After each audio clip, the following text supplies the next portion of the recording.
Well, guys, I just found out that they found uh, Anthony Carmelo guilty.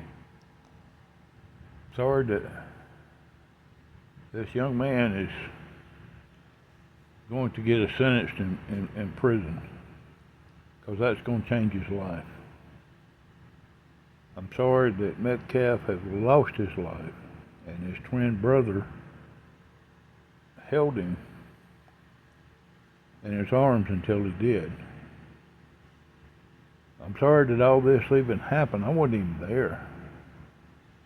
It's sad to know that teens are acting like this these days. I'm not happy for either side. I hear that there's a lot of racial tension because of it. This had nothing to do with race, guys. You had one person take another person's life on school grounds that I don't know. I don't know if it was a track meet or football or if there's going to be football after the track meet. I'm not sure exactly what was going on or how they had their vineyard set up or what they were going to do. The question is this: what was this young man being taught? Was he being taught to hate white people? Was he being taught about God? Was he being taught that I don't know. I don't know what he was being taught. And I'm sorry this young man has to spend time in prison. Like I don't know what the sentence is going to be at all. I know what they were talking about, but I hope this young man don't have to spend 99 years in prison. At, at, at his age, I don't think he should have to. But if he does get life, I can't argue with it because what he did. I can't argue the point of self-defense because, to my understanding, all the kids that saw it said that Carmela was the one that provoked this. I don't know why he even went over there to the tent. They said something about rain, but I'm going to tell you something. I know teens. They're not concerned with the rain, especially male teens. They don't. If you're out running track, if you're out doing sports, the rain don't stop you. The rain does not stop you from walking from one tent to the other. I've seen this many a times in sports. The snow don't. The only thing that's going to stop anybody is like if a tornado's coming or if there's a lot of ice falling. Now that may have a lot to do with if somebody decides to stop a sport, but rain and snow don't even do that. They've showed national championships playing in the rain, playing in snow. So, I just don't. I don't understand how he even got in the school with a knife. And why did he bring the knife with him? What was in this young man's mind and what was going on with it that he had to bring a knife to school? School may not have been in sessions, but it was still on school grounds.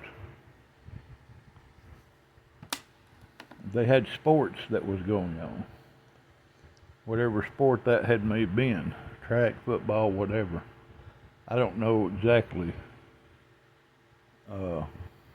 what the, like I said, the vineyard they had for that day. I mean, he did wrong no matter what. You shouldn't kill another person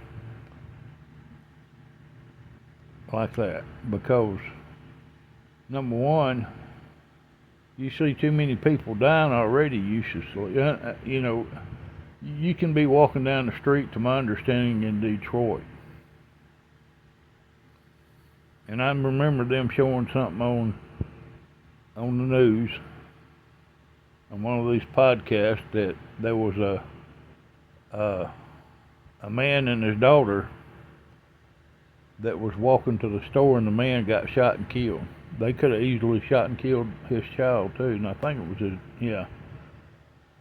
And his daughter at her age had to watch this. It was a black gang, and it was a black man they shot. I don't even know if they ever found the guy that shot him. Never heard much about it after that.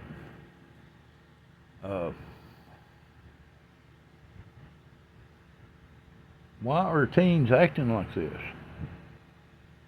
Is their family still teaching racism towards other people? This is 2025. Racism shouldn't even have a place in the United States, period, in my opinion. Whenever I was a young kid myself, we had a black neighbor. His name was Big John. He had a son named Little John. I never called him Little John because I was, his age and his size. And we always had, we played together, everything. My stepdad, he didn't believe in that racism stuff. If you say anything out of the way, you got your butt tore up.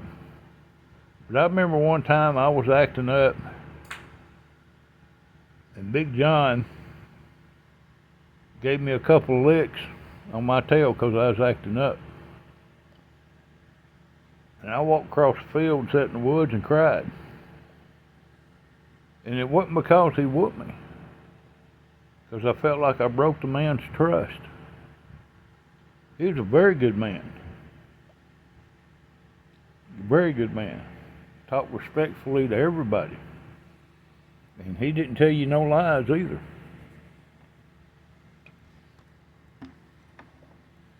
I remember that man very well. I remember Little John too. Went to school with him when we moved to the city, to Birmingham, and he went to school.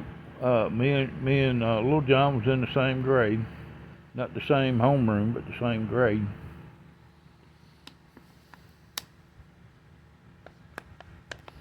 And he started acting funny. He wouldn't talk to me during school. He wouldn't, he stopped recognizing me as a friend. Now, it was at home, it was a little different, but at school, he just started treating me a lot different. I never understood that. That kind of hurt my feelings. And then we went out for sports, and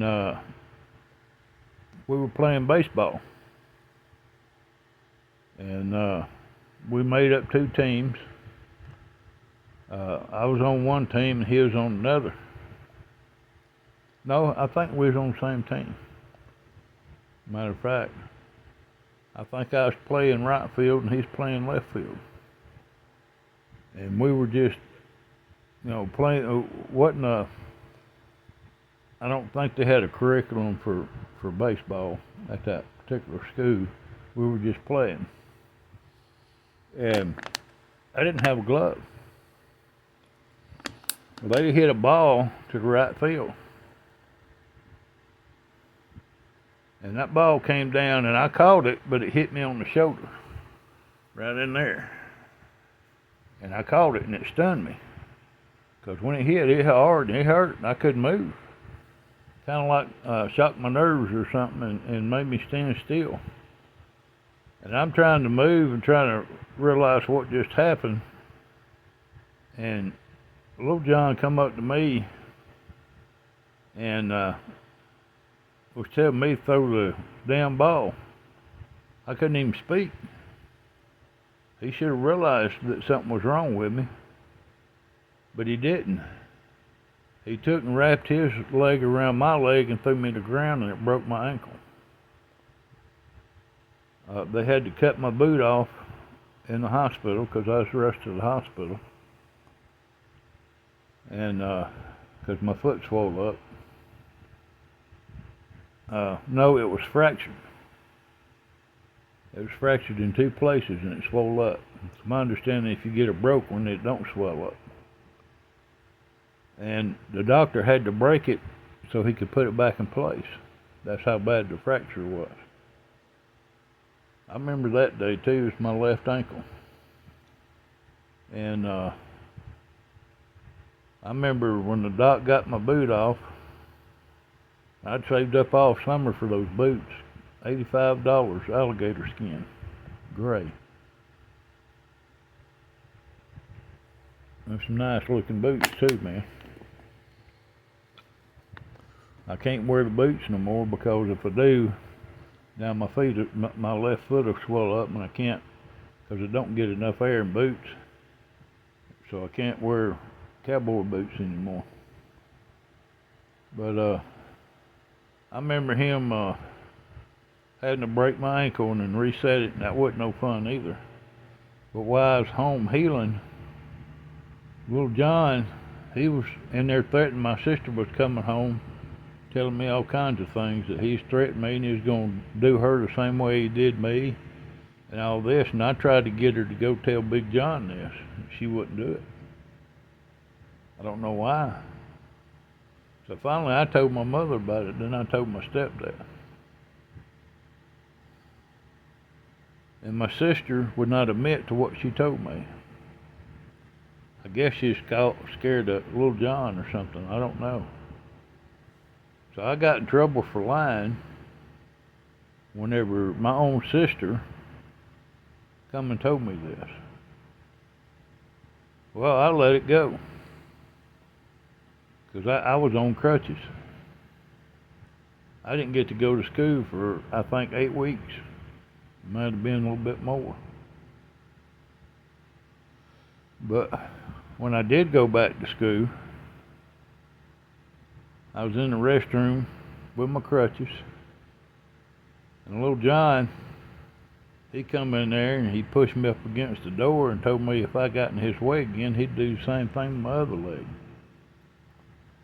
That kind of ticked me off. I didn't say nothing to him. I left it alone.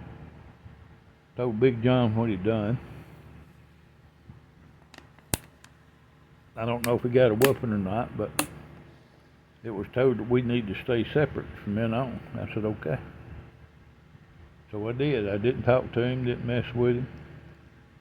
Well, about 3 days later, we was in the same restroom again, and he started this. And he went to push me up against a wall or whatever. Well, I stopped him from doing that. I pushed back. When he did, he slipped and fell, so I picked him up by his collar and I stuck his head in the toilet and flushed it and told him, I said, I'm not one to keep on doing this. I said, I was raised around you. I said, you keep messing with me again. I said, we're going to see who whoops whose ass. I said, I'm tired of this. I've had enough. Well, there was a big talk about it, and I told him the truth again. I didn't get a spanking or nothing, and I told my stepdad, I said, this did happen. I'm not putting up with that. And they had to somewhat believe me, because I think at that time little John wound up getting a whooping. But it seemed to me that when he moved to the city, he changed. He changed big time. Got around the wrong people, I think. He was good. We're in the country. We lived in the country. We got along fine. There wasn't none of that arguing or fussing or nothing like that. It just goes to show you, you get around the wrong type of people, and people start teaching you the wrong things because they don't like somebody's skin color, things can happen. And it's really unfair, because they take your friend away from you. They take the ability of communication away from you, from people that you care about. And he was like a brother to me, I thought, but I guess I was mistaken. I don't care what color somebody's skin is. I care about their heart and the way they treat other people. I've never been racist and don't want to be racist. It has nothing to do with racism. God don't even teach racism. So if your parents are teaching you racism, maybe they need to start getting in that Bible again, or maybe they need to go to a different church. But the only reason I wanted to say that is because somebody had to be teaching Anthony Carmelo something that wasn't right for him to do something like this. And I'm sorry this young man has got to spend time of whatever his sentence will be.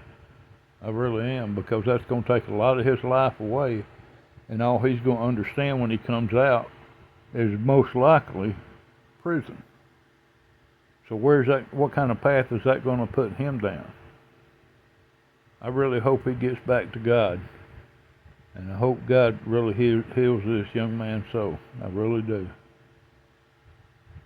Because I hate to hear any young man, I don't care what color they are, to have to spend a lot of time in prison because of a mistake. God bless. And I hope God watches over him while he's in prison, because I know he's going to serve some kind of time. I just don't know what kind of time. And I really hope people pray for him. I really do. And pray for the Metcalf family for sure. There's enough evil spreading through this world. We don't need more. We don't. It seems like younger and younger males are going to prison over stupidity because somebody's teaching them the wrong thing. God bless, and keep that Bible close, guys.